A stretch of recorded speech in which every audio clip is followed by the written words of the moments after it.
से मिले हैं। लाइफ में आपका भी कुछ रोल है, जॉब लेना है, सक्सेस होना है, रिजल्ट निकालना। किसी व्यक्ति के सफलता में यही स्पेशलिस्ट बनने के चक्कर में पूरा भारत डैमेज हुआ है। किसी भी चीज को ना अगर आप पढ़ते रहिएगा, कंटिन्यूसली समय देते रहिएगा ना, हर चीज आपको धीरे धीरे समझ में आने लगेगा। स्टूडेंट लोग जो है ना, सब चीज का अपना, किसी व्यक्ति के सफलता में ऐसा कभी नहीं हो सकता ना किसी एक व्यक्ति या किसी एक सब्जेक्ट टीचर का हाथ हो। आपके पास जीवन, फिल्म देखते हैं ना, फिल्म उसमें देखिएगा कि साइड रोल वाले का क्या काम है, मेन हीरो का क्या काम है, गुंडा का क्या काम है, पूरा एकदम वेल डिजाइंड होता है। आप गौर किए? ऐसा कभी नहीं कर सकते जो गुंडा रहेगा ना एकदम खचरई करेगा जबरदस्त, हीरो रहेगा वो अलग करेगा। लाइफ में आपका भी कुछ रोल है। जब आप घर पे हैं, समाज में हैं, दोस्तों के साथ हैं, क्लास में हैं, तो सबको आप समझना पड़ेगा आपको। जैसे पटना में आए हैं, जो लड़के लोग जिनके माँ बाप पटना नहीं भेज पाए हैं, ऐसा नहीं है कि पटना में कोई बहुत बड़ा का ये लोग, मतलब ऐसी चीजें हैं जो आप लोग को नहीं मिल रही हैं। जो पटना की क्लासेज होती हैं सेम उसी चीजों को लाइव किया जाता है, न कि आपको क्लासरूम में बंद करके वीडियो प्रोवाइड कराया जाता है। अगर वीडियो प्रोवाइड कराया जाता ना तो हमारे लिए इतना ईजी हो जाता। कल तक हम पटना में थे नहीं, कल ले आ गए थे जी, आज रात में थोड़ी नहीं, यहाँ पे कल ही आ गए। आप लोग का क्लासेज अच्छा से चल सके, यूपीएससी हो गया, स्टेट पीसीएस हो गया, अब जेपीएससी पे भी आदमी वर्क कर रहा है इसमें, तो आप लोग को जो भी चीजें प्रोवाइड कराई जाती है उसके लिए पीछे बहुत मेहनत होता है।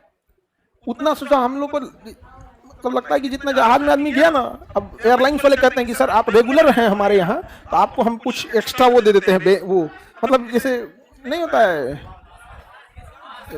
ट्रेन में पास होता है उसमें पास नहीं होता है, लटक के जाओगे मतलब ये रहता है कि कुछ लास्ट में भी, जैसे मान के चलिए आप लास्ट में गए तो आपका बुक नहीं दिखाएगा, खाली नहीं है, हम लोग के लिए 2-4 ठो रहता है, जैसे जो रेगुलर वाले रहते हैं। इतना ज्यादा भागा दौड़ी हो जाता है ना आप लोग के लिए। इस दौरान लगभग हम 150 टीचरों से मिले हैं पिछले 6 महीने में। 150 सीवी लेना, सिलेक्शन करना, पढ़ाने का तरीका है कि नहीं है, नॉलेज है कि नहीं है यहाँ पे। आप लोग के लिए जब आदमी इतना करता है तो उसमें आप लोग का भी काम है कि आप 100% सहयोग करिए और आप अपने लिए करेंगे। देखिए हमारे पास तो इतने विद्यार्थियों को देखो, उतना जिला की जनसंख्या नहीं है आपके यहाँ, उतना उससे ज्यादा को आदमी पढ़ाया हुआ है। हर एक विद्यार्थी कुछ कॉमन गलतियां करता है, कुछ कॉमन, 3-4 गलती कॉमन करेगा सब। पहला जैसे आएगा सब ना तो उसको लगेगा ना वो हाइपोथेटिकल दुनिया में लगेगा सब। हमको ये इंग्लिश देख लेना है, ज्योग्राफी देख लेना है, मैथ देख लेना है, सिलेबस बना लेगा। ये फ्यूचरिस्टिक दुनिया में ज्यादा जीता है। ये हर फेलियर स्टूडेंट को दिखेगा, अरे भैया तुम आज बैठे हो पढ़ने ना, आज सोचो क्या पढ़ोगे। और कभी भी शॉर्ट टर्म प्लान मत बनाइएगा कि हमको 2 महीना में ये खत्म कर देना। जैसे अगर कोई एग्जाम अगर मान के चलिए 3 महीना बचा है, इतना समझिए ना कि शुरुआत करके 3 महीना में आपसे नहीं होने वाला है। आप पहले से पढ़े होंगे, आके 3 महीना में आप रिवाइज कर सकते हैं बहुत पहले से। यहाँ पे नहीं होता है तो आप नेक्स्ट वाले का टर्न ले लीजिए और उसको बेहतरीन ढंग से पढ़िए। तो कभी भी फ्यूचरिस्टिक दुनिया में मत जिएगा कि हम इतना टाइम टेबल बना लेते हैं, ये बना। अपनी कमजोरी पहचानिए, उसको बेहतरीन ढंग से उस पर काम कीजिए। पहला ये हो गया कि वो बहुत फ्यूचर दुनिया में जाता है। दूसरी गलती करता है, जो उसको अच्छा लगता है ना उसको बहुत पढ़ता है, भले वो एग्जाम में ज्यादा आए या ना आए। और जो उसको कमजोर लगता है ना उसको वो छोड़ते जाता है। जिस वजह से आपको टीचर नहीं ना बनना है। अगर आपको टीचर बनना होता, लाइव में हो या कहीं पे भी हो, सबकी स्टूडेंट की कॉमन, अगर आपको टीचर बनना है तो आप एक स्पेशलिस्ट रहिए। और स्पेशलिस्ट में भी आप देखिए, स्पेशलिस्ट टीचर का जमाना गया, देखते हैं भाई। हम लोग जब ऑर्गेनाइजेशन इतना, जब आपको टीचिंग की दुनिया में आना रहेगा तब आपको क्या करना पड़ेगा, स्पेशलिस्ट करना पड़ेगा। अदरवाइज में अगर आपको जॉब लेना है, सक्सेस होना है, रिजल्ट निकालना है, तो आपको क्या करना पड़ेगा, सारे सब्जेक्ट पे ध्यान देना पड़ेगा। ऐसा थोड़ी हो सकता है कि आपका जीएस बहुत अच्छा है और बाकी कोई सब्जेक्ट को अगर आपने वेटेज नहीं दिया। अब जैसे एसएससी की बात करिए, उसमें आपको सबको इक्वल वेटेज देना है। बैंकिंग में अलग स्ट्रेटजी है, यूपीएससी की अलग स्ट्रेटजी है। तो आप जिस एग्जाम की तैयारी कर रहे हैं उस एग्जाम को प्रॉपर स्ट्रेटजी देखिए कि किस सब्जेक्ट से कितना क्वेश्चन आता है। ज्यादा क्वेश्चन ज्यादा टाइम, कम क्वेश्चन कम टाइम। लेकिन लड़के आप लोग गलती क्या करते हैं, क्योंकि आप लोग जो है ना वो आपके इंटरेस्ट के हिसाब से चलने लगते हैं। हल्ला कौन कर रही है इधर?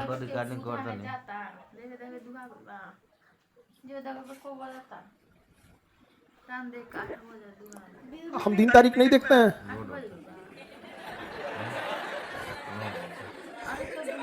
हमारे लिए 365 दिन बराबर रहता है। हर दिन अगर आपके सोच का अंतर है, हर एक दिन नया साल होता है। वो दिन आपको एक साल बाद आने वाला है, तो आपके हिसाब से वो होगा। हम दिन तारीख नहीं देखते बाबू। तो एक चीज ध्यान से समझिए, पहला कि आपको फ्यूचरिस्टिक दुनिया में नहीं जीना है। फ्यूचर में ये हो जाएगा, मैं 2 महीने बाद ये कर लेंगे, वो नहीं। देखिए, अगर आपका प्लान 1 महीना आगे का है और अगर आप अपने प्लान में फेल होते हैं, आपका 1 महीना बर्बाद हो जाता है। अगर आपका प्लान 1 दिन का है और अगर आप फेल होते हैं, 1 ही दिन बर्बाद होगा, समझ जाएंगे अगले दिन में। छोटे छोटे प्लान बनाइए, छोटे छोटे चंक्स में। जैसे आपको 50 रोटी भी बनाना है तो एक के बार में तो नहीं बनाते होंगे कि प्लान बनाते होंगे, अच्छा 50 रोटी बनाना है, यहाँ तसला रखेंगे, यहाँ पानी रखेंगे, यहाँ चौकी रखेंगे, बेलना, यहाँ चूल्हा लगाएंगे, यहाँ डलिया रखेंगे, ये साने रोटी बेलने, ऐसे करते हैं कभी नहीं करते। क्या है, बाहर में 50 बनाना है, 100 बनाना है, चालू। बाहर में किधर क्या रखा हुआ है, चूल्हा इधर है, उससे मतलब नहीं है, चालू बनाना चालू। एक समय आएगा कि आपको 100-200 जितना बनाना है बना चुके रहे, लेकिन तुम लोग पढ़ने में ऐसा नौटंकी क्या करता है, सब पढ़ने में जाना, ये पढ़ लेंगे ऐसे नहीं, चालू सीधा स्टार्ट किए चालू हो जाएगा, सीधा स्टार्ट करके चालू हो जाना। ये सब नहीं कि मतलब प्लानिंग बनाना है। ज्यादा फ्यूचरिस्टिक दुनिया में नहीं जिएगा, जितना सिलेबस मांगता है उसी हिसाब से पढ़िएगा, भले आपको इंटरेस्ट रहे या ना रहे। याद रखिएगा, जिनका भी रिजल्ट होता है ना, वो कभी भी उनके स्पेशलिस्ट सब्जेक्ट से नहीं होता है। आपका हिस्ट्री मजबूत है, इस वजह से आपका रिजल्ट नहीं होगा। रिजल्ट तभी होगा जब आप अपने कमजोर चीजों को मजबूत करिएगा तब। तो लड़के लोग ये ध्यान नहीं देते। हम देखते हैं जिसका मैथ में इंटरेस्ट रहता है ना, सुबह उठते मैथ लेके बैठ जाता है, सुबह उठते मैथ लेके बैठ जाएगा। और जिसका मैथ में इंटरेस्ट नहीं है ना, मैथ से भागेगा। और हमारा समाज जो है ना, ये कमजोर विद्यार्थियों के प्रति एक सिंपैथी रखता है। बेचारा कमजोर है, सिंपैथी कैसे रख रहे हो भैया उसमें? क्या जो बच्चा तेज है पढ़ने में, कुछ भगवान ने उसको गिफ्ट थोड़ी दिया है। बचपन से वो पढ़ाई के प्रति सिंसियर, बचपन से आप लापरवाह है। तो कमजोर और देखिएगा ना, समाज जो है ना, अचानक से सिंपैथी व्यक्त करने लगता है। बेचारा कमजोर विद्यार्थी का क्या होगा? अरे मेहनत करो तुम। कमजोर जितने विद्यार्थी हैं लोग, आपके लॉज में भी कुछ ऐसे लड़के होंगे ना जिन्हें आप कहते हो कि वो पढ़ने में तेज हैं। जरा देखिएगा उनका रूटीन पढ़ने का कितना होगा। एक बार बैठेगा सब तो 6-6, 5-5 घंटा एक के बार बैठक में पढ़ जाता है।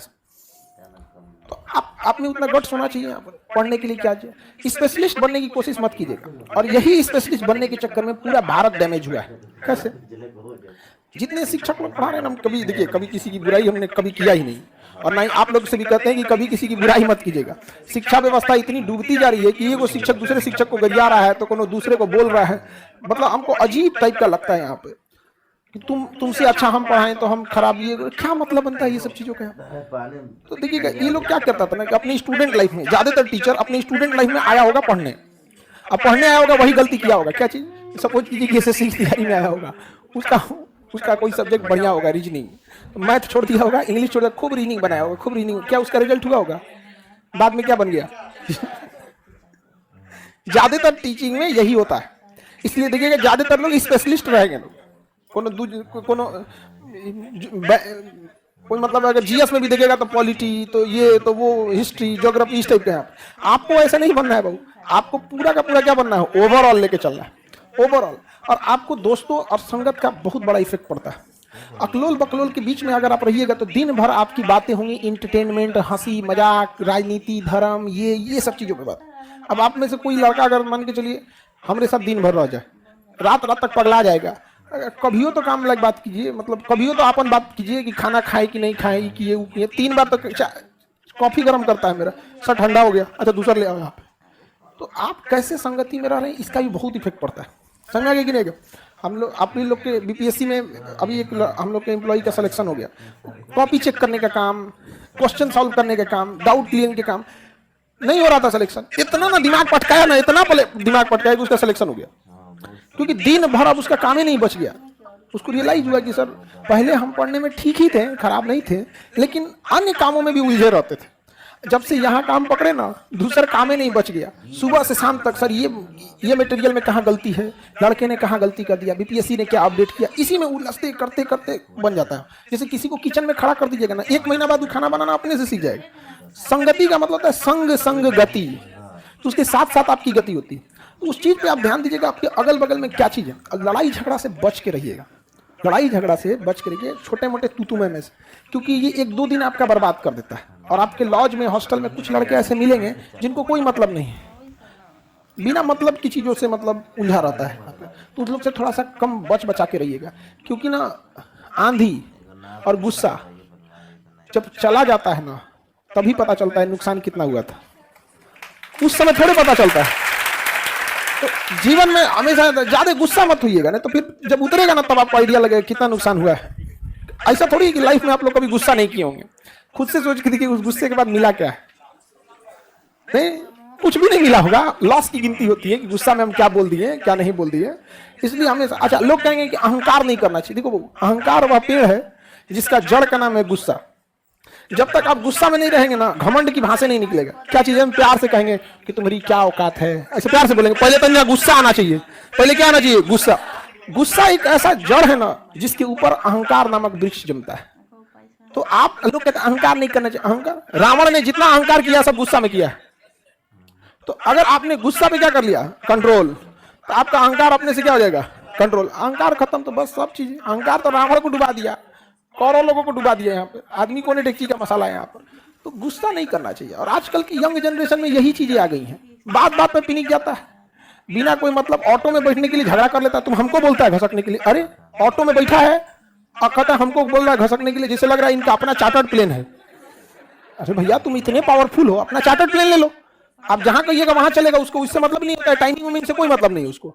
आप पढ़ लिखिए को चार्टर्ड प्लेन बुक कर लीजिए, पूरा फैमिली जाइए, 15-20 आदमी का उसमें जगह होता है। आपका मन 2 बजे तो जाइए, 3 बजे तो जाइए, उसका कोई रूट फिक्स नहीं होता है। लखनऊ जाना है लखनऊ जाइए, फिर कहना ना कानपुर चलना, जाके लेके जाइए चार्टर्ड प्लेन। ऑटो में बैठ के तुम कहते हो कि तुम हमको सिखा रहे हो। मतलब देखिएगा ये तू मैं चीजों से, इस सब चीजों से जितना बच के रहना है उतना बच के रहिए।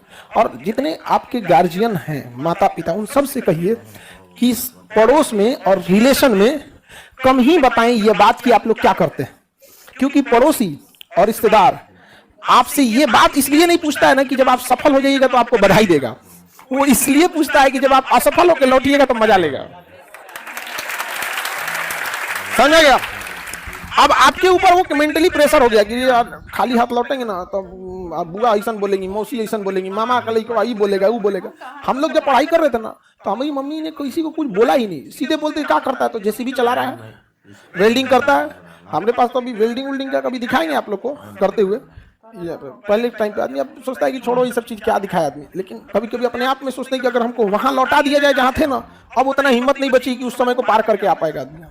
तो हमको क्या था ना कि डर इस बात का था ही नहीं ना कि अगर हम खाली हाथ लौटेंगे तो समाज क्या बोलेगा, समाज क्या बोलेगा, सोचा जेसीबी लेके लौटेंगे, नहीं समझ आया, वेल्डिंग वगैरह लेके बैठेंगे। तो मम्मी ने इस चीज को बहुत स्ट्रेटेजिकली कहा और हमको उस समय नहीं समझ में आता था, लेकिन इसलिए बहुत तो कहते थे वेल्डिंग सिखा रही है तो फिर उसको बीएससी काहे करा रही है, सिखा उखा के उसको सऊदी भेज दीजिए।